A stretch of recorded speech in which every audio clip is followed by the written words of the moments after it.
বিক্রেতার ভাইয়ের আমার আপনাদের মনোযোগ আকর্ষণ করছি। হাসি ভালোভাবে দেখে দেবেন।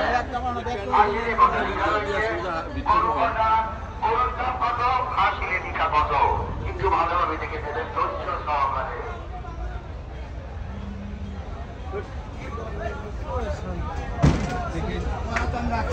ভাই কত হয়েছে ভাই? 2,30,000 মাশাআল্লাহ। এই গাড়িটা ঘুরান, গাড়ি ঘুরান। কোন গাড়ি, কোন গাড়ি? 2,30,000।